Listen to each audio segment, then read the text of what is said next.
21st Century Entrepreneurship with Martin Piskarik. Wouldn't mind going over to Croatia. I spent a fair amount of time in Europe. I've tried to go to Croatia.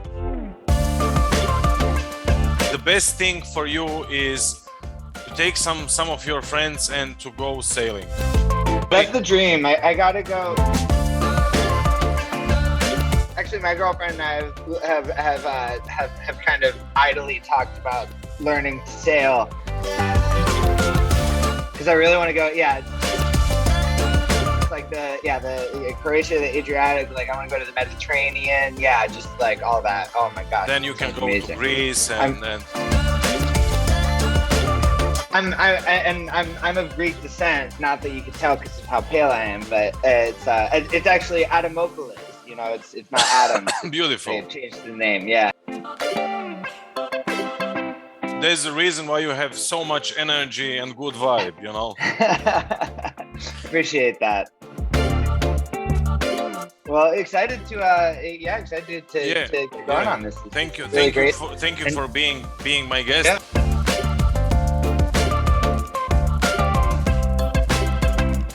All right. Hey, so my name is Sam Adams. I am the co-founder and CEO of dot.LA, which is a media platform that is focused on the Los Angeles tech and startup community and ecosystem that launched last year. And yeah, so my background is I'm born and raised in Los Angeles, in Santa Monica specifically, and was always super interested in the media and journalism and how it's evolving. So I'm 29 right now, and so I was, as I was getting involved in that stuff, it was on the backdrop of the entire media business model collapsing. Right, newspapers were shedding journalists and closing in many cases, and at the time they hadn't quite figured out how to monetize journalism and news media on the internet. We're obviously now doing a better job of that, but it was a very scary time, and so to be coming into this industry and caring about it at the time was very I think that was very formative. So I was very interested in that. I did my undergraduate work at Harvard, where I did some work on the newspaper, but was mainly studying like political and economic theory and a number of side projects. I spent some time at Cambridge University doing a fellowship, and then coming out of college, knowing that ultimately I wanted to get into the entrepreneurship and operations side of this industry, not exactly knowing how to do that. I actually started as a journalist, as a reporter. I was first at Bloomberg, and then I was at Reuters, kind of covering a number of different beats from telecom to oil to the courts for a while, things like that, and really enjoyed that. But yeah, wanted to actually become an operator in the space and really be not just writing about business, but actually participating in it. So spent a couple of years in consulting. I was at this firm called Activate, which was spun out of basically some McKinsey consultants wanted to create a consultancy that was focused on tech and media and operated kind of like a tech startup as well. So it was really interesting. We got to work on these big projects with legacy media companies that were becoming trying to modernize and build new digital businesses. And so especially at a young age, that was a really great experience. And so did that for a couple of years, and then all of a sudden, like I wanted to come back to LA. The city seemed very different than the one that I had left. So it wasn't just this kind of Hollywood entertainment economy focused thing. All of a sudden there were just a ton of really interesting tech startups. Probably the most famous of them at the time, and in many ways still now, was like Snapchat and Snap. But there's this whole burgeoning community, and it just felt really fascinating in a way that I wanted to participate in. So I wanted to come back to LA, get out of New York. I used business school actually as my way to do that. So I got my MBA at USC, University of Southern California here in LA.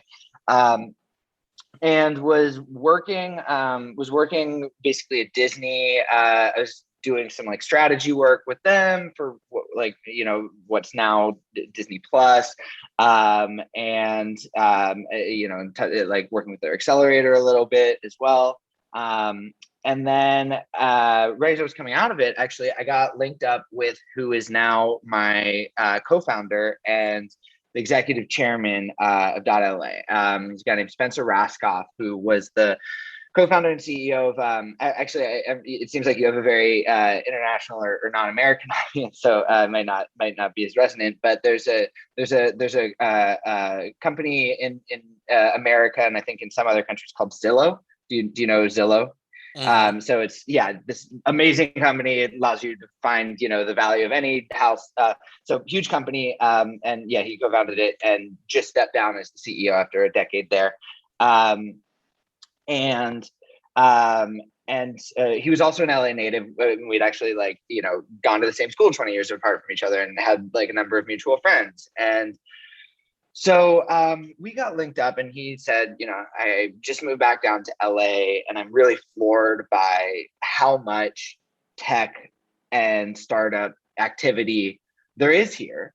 Mhm. And I think that in many ways, what I'm seeing here is similar to what I was seeing in Seattle 10 years before. And Seattle's obviously like the home of Microsoft and Amazon and Zillow and a bunch of other really great Mhm. companies. And 20 years before in like San Francisco and Silicon Valley.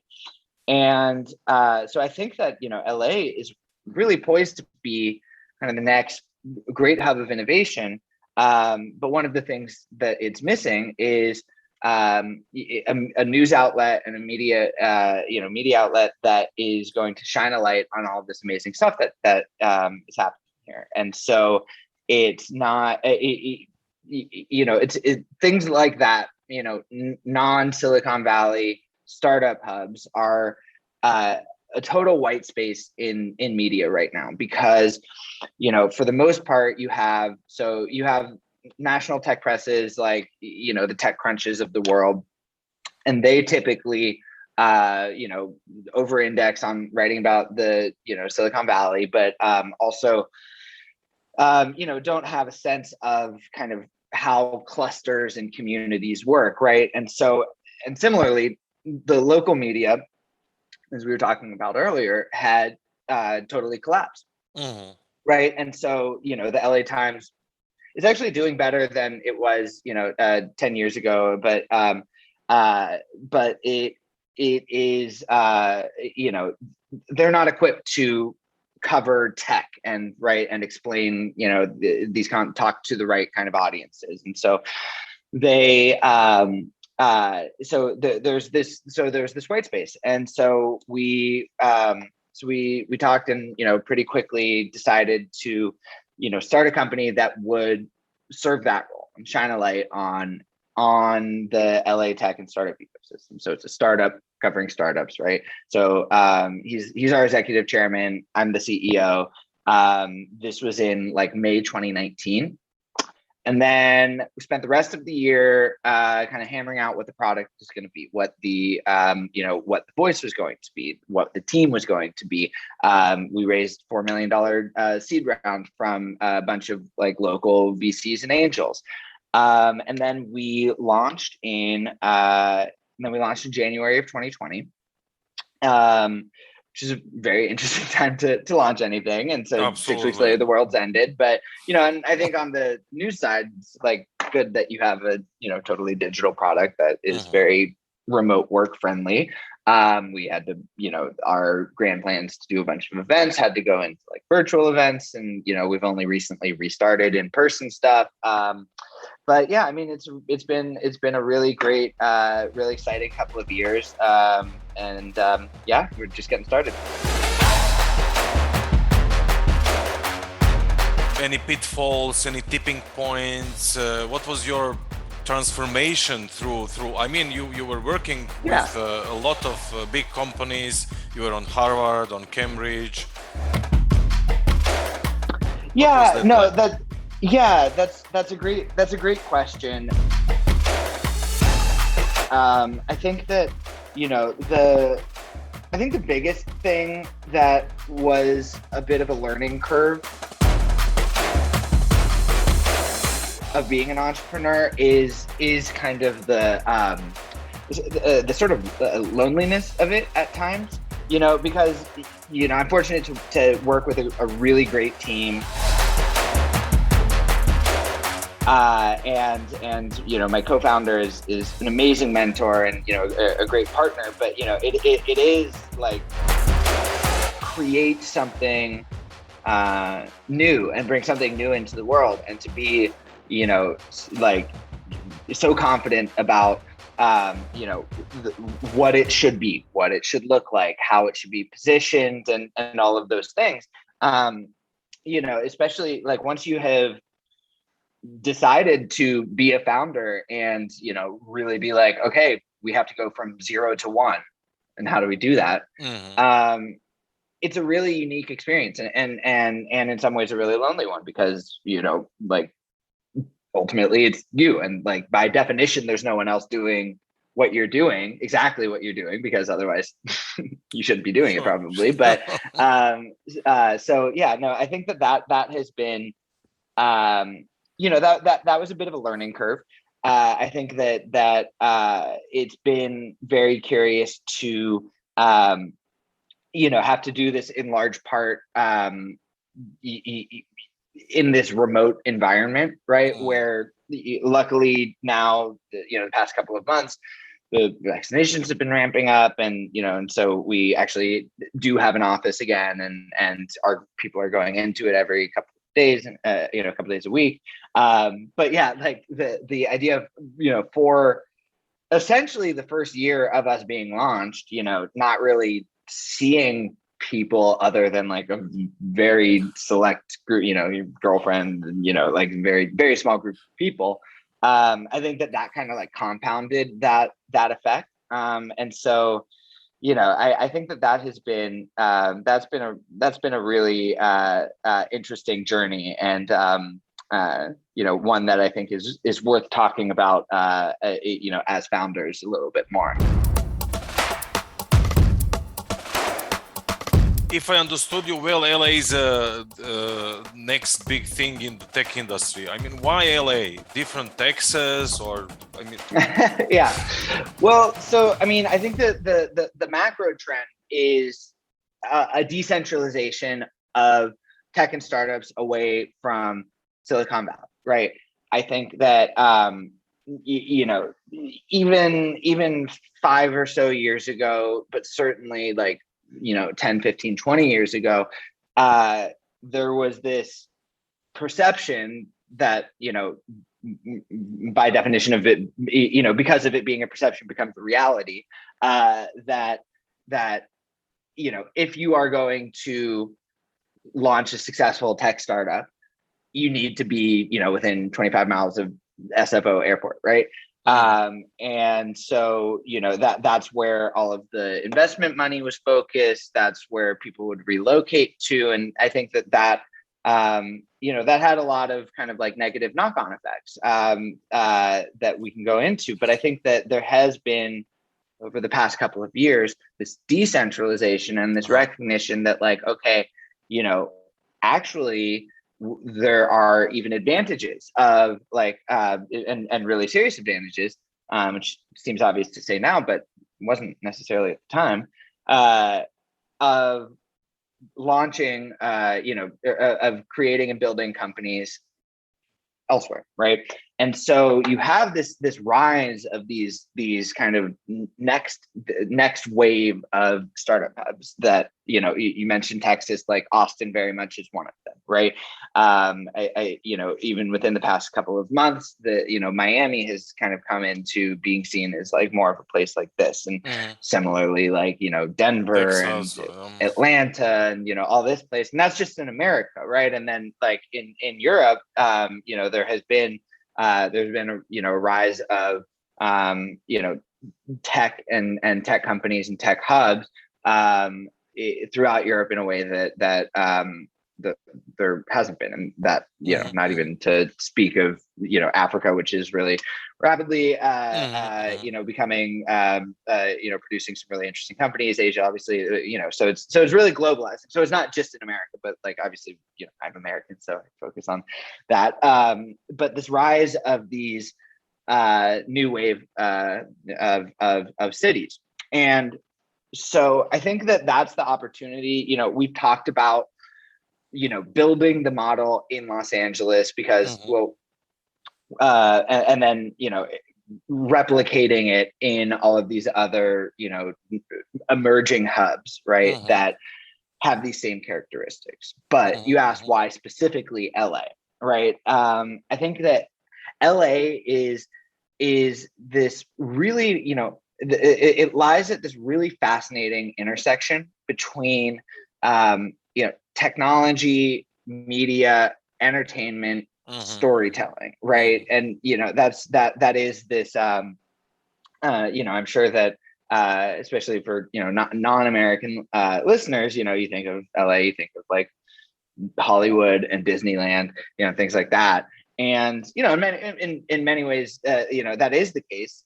And then the interesting thing is Disney's a tech company now, right? Like Disney Plus is a technology product, right? They are, and similarly, Netflix is an entertainment company, right? And so there is this like massive convergence between platforms, right, which are software, right, and involve engineering and and very kind of like a traditional conception of tech, right, as well as content, right? You can't have a platform without good content. You can't have good content without a platform to distribute it. So there is this fundamental convergence between entertainment and technology, right? That is exactly at the heart of kind of what Los Angeles's skill set is, right? And so obviously it's been the hub of storytelling and narrative building and celebrity making and all of those things for 100 years. But there's also there is the tech talent, right? Like so Los Angeles's universities produce more engineers than any other place in the country.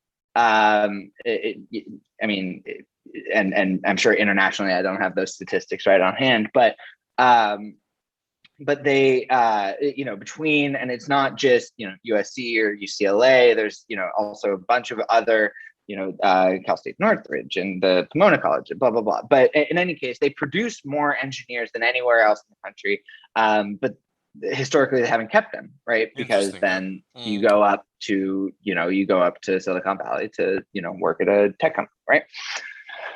So now, and so for any of these companies that are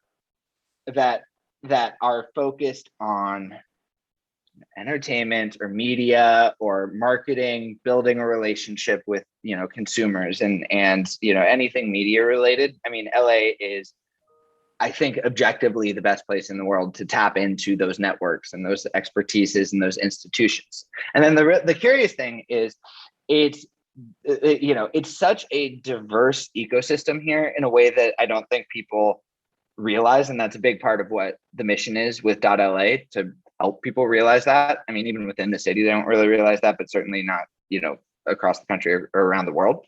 The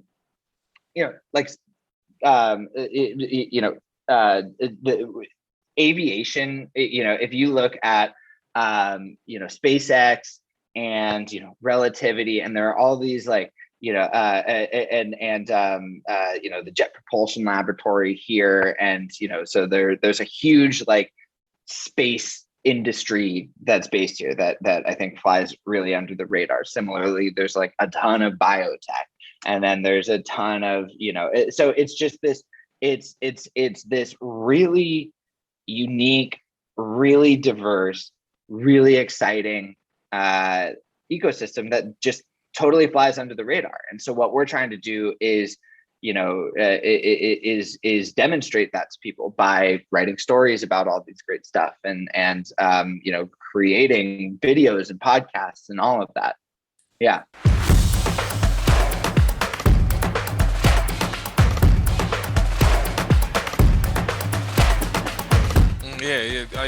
You're absolutely right. I remember you started with biotech back in the late 90s, actually. Yeah. And there are a lot of people that do not understand the power of your biotech, and you're absolutely right, the space industry, etc. And what about, totally. I'm just curious, what about real estate? I mean, the prices, the house price in San Francisco is for making a suicide. Yeah. Is it similar in LA, or? It's better than San Francisco. Because people from Texas, they are all telling me, well, you need to come to Texas because you can buy a house for peanuts, etc.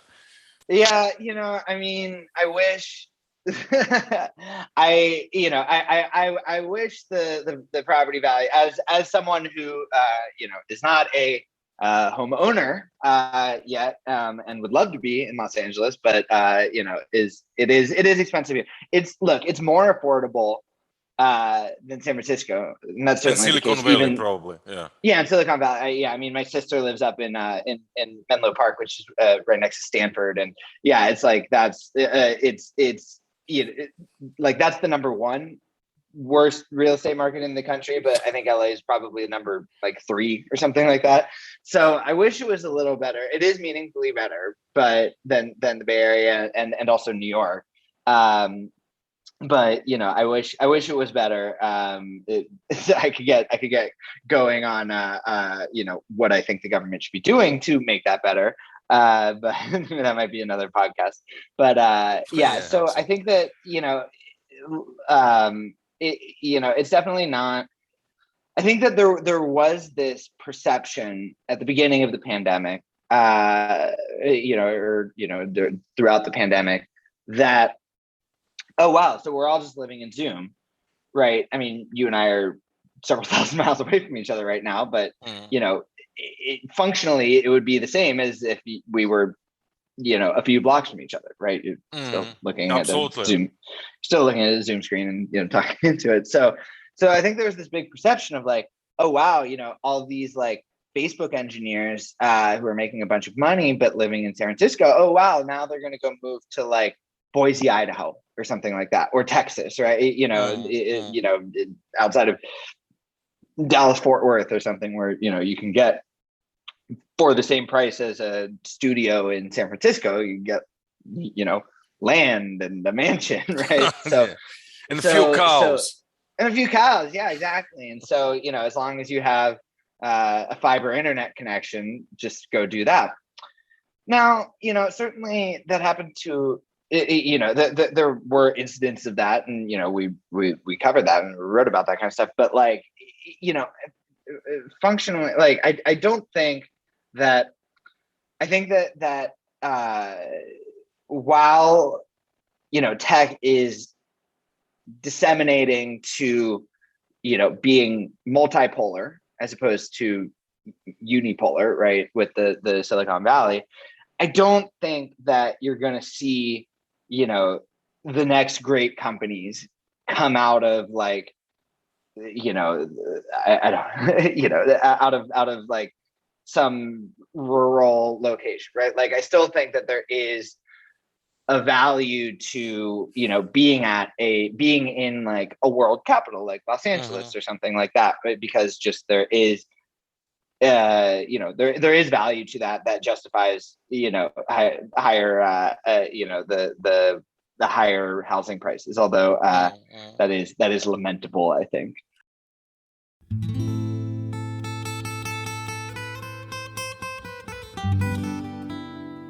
Do you think there is any space left for startups from the basement or garage, by the way?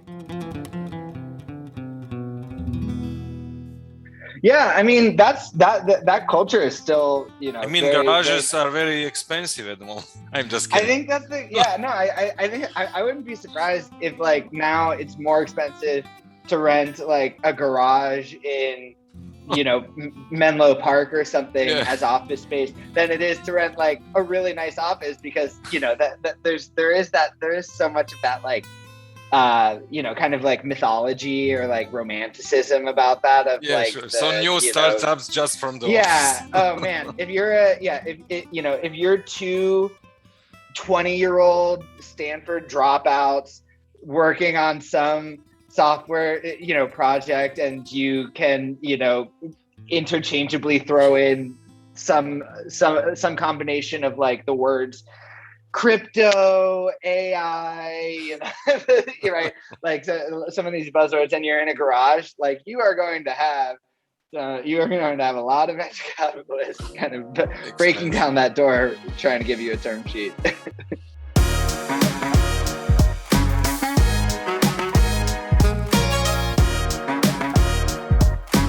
Regarding the ethics, we spoke before we started with the interview. We spoke about the ethics. Any shifts for the past few years? A really interesting thing about our specific project is kind of the journalistic ethics and the codes around that and the perceptions of it. And so what I mean by that is, we are a media startup that has kind of deep relationships with the investor community here. My co-founder and executive chairman is probably the most prolific angel investor in Los Angeles, and so like naturally, probably like one out of every couple of companies that we write about, there is some kind of maybe second degree relationship with those companies. And so from the very beginning, right when Spencer and I started talking about starting this, we talked a lot about what the lines were going to be and what the structures were going to be about how to make sure that the journalism was independent and unbiased. I mean, he, and I are pretty unashamed, cheerleaders in many ways. I mean, but that's not what journalism should be, right? And so, journalism should be about finding the truth and shining a light on the truth, and following the truth wherever it goes, right? And so, I'm reminded of when I first started at Bloomberg News. They make everyone read Michael Bloomberg's autobiography, and also there's a book called The Bloomberg Way, where the editor-in-chief Matt Winkler talks about a similar conversation that he had with Michael Bloomberg when Winkler was a bonds reporter at the Wall Street Journal, and Michael Bloomberg was trying to recruit him to start this news organization based on the Bloomberg terminal, which, for those who don't know, is like you pay, anyone related to finance, you pay $20,000 a year for this, terminal that gives, that has a ton of financial data. So as they were talking about this, the anecdote as it was relayed was Winkler, before he agreed to join, gave Michael Bloomberg a hypothetical scenario in which they had uncovered some, true and newsworthy, but but negative and unflattering story about the CEO of a bank that was one of the biggest purchasers of Bloomberg terminals, right? And then the CEO of this company hears about this story that's about to be published and calls Michael Bloomberg and says, if this story runs, like, I'm canceling all of these subscriptions, right? And we're no longer going to be a client of Bloomberg. And so he says, Michael, like, what would you do in that situation, right? And Bloomberg thinks about it, for a second, and then says, okay, so I mean, if it's true and fair, then do it, and I'll deal with whatever business consequences arise therein. So, I found that passage to be fairly instructive when Spencer and I were first talking about this sort of stuff. When Spencer and I were first talking about this sort of stuff in the very early days, when we were sketching out, what this would look like and how this would work and all that. And so basically I, framed him some version of that question. I was like, so what do you think, how do you think we would play it? He said the same thing. And so we both very fundamentally believe in the necessity and the power of independent journalism, right? And I don't think that what we're not is combative for the sake of being combative, because I think that there are a lot of media outlets that just are antagonized kind of for the sake of it, which I don't think is particularly useful or appeals to particularly good parts of the social psyche. But similarly, what we don't do is just kind of only write stories that the people who are being covered want to see, because that's not journalism, that's PR. And so at that point you might as well just have a press release website, right? Because that doesn't do anyone any good. It's not respected, it's not interesting. It's like so when we were raising our seed round, we communicated very clearly to all of our investors, actually made them sign a pledge to this effect, saying, like, your relationship with your financial relationship with us does not entitle you to any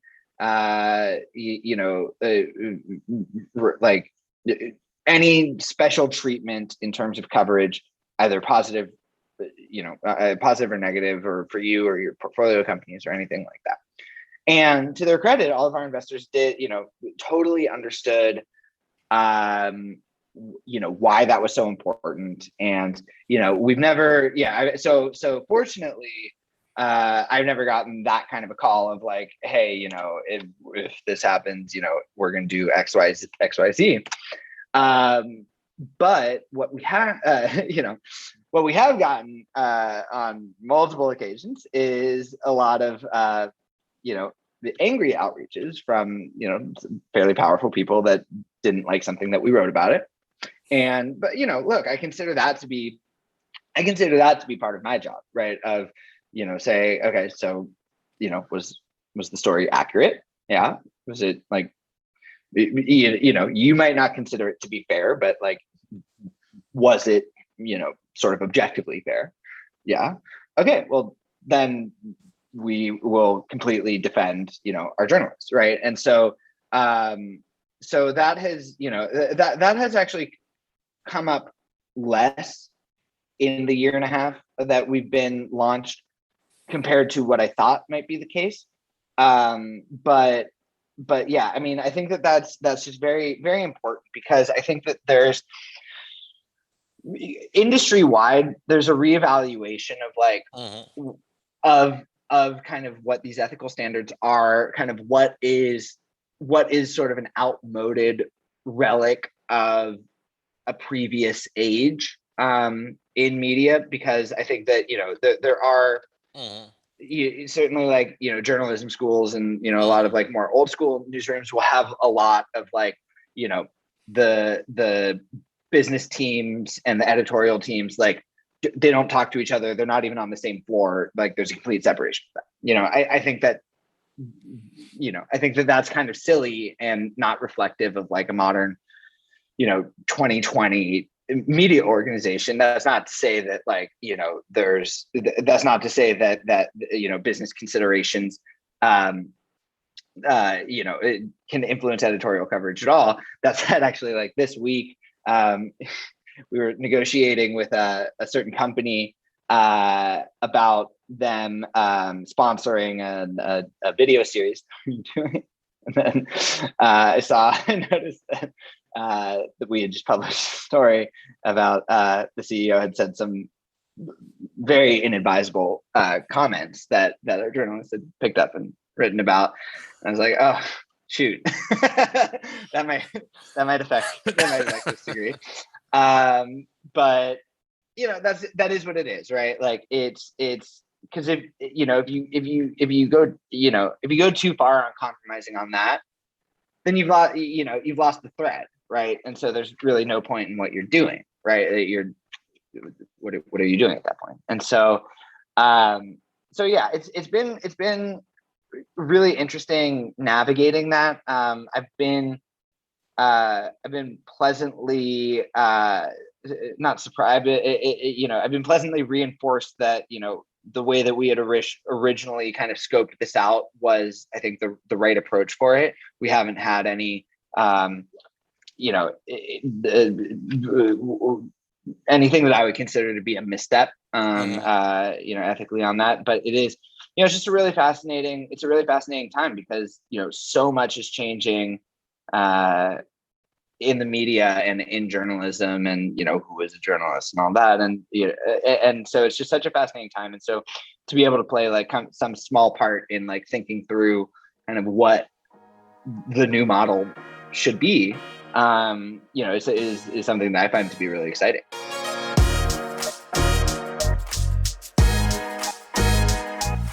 Do you have support for that kind of thinking? For that kind of approach, what was the attitude of media representatives, other media representatives, when you speak with them, or their reactions? Yeah, it's interesting. I try to talk to as many peers as possible. Whether it's like in a startup media company or a more established one, and I think that there's a lot of kind of information and perspective sharing, because it is, these are, radically changing times in the industry. And so I think it's always good to be kind of sharing notes and sharing thoughts with, with folks confronting similar issues at peer organizations. It's something that my co-founder and I talk about a fair amount. It's something that, we talk about with the newsroom and, with our managing editor, and, really trying to, I do not pretend for a moment that, that I'm infallible on this kind of stuff, or that, it's my instinct is always to bring as many smart people with different perspectives into the conversation as possible, because I think that always improves the outcome.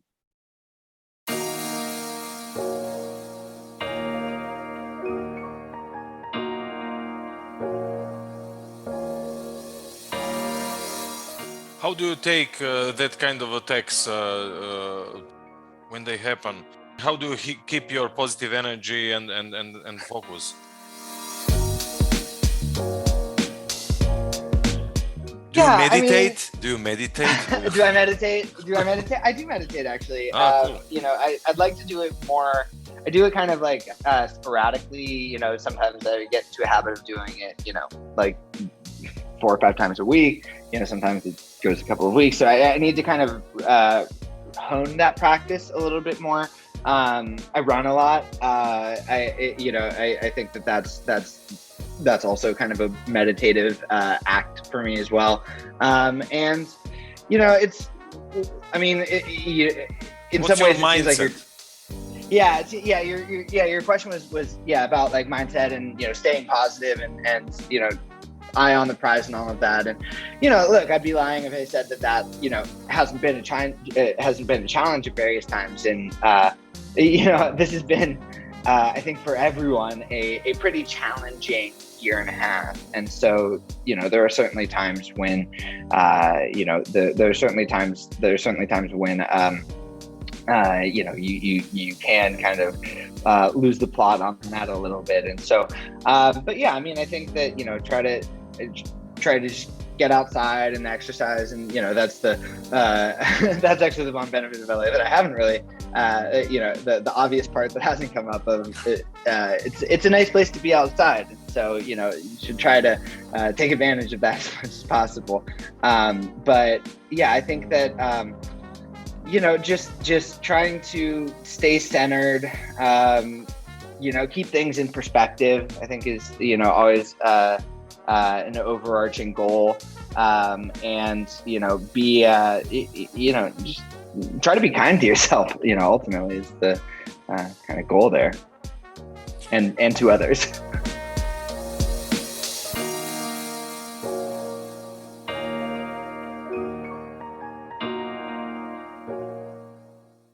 I'd love to encourage the audience to subscribe to .LA. That's the URL. So dot.LA. I think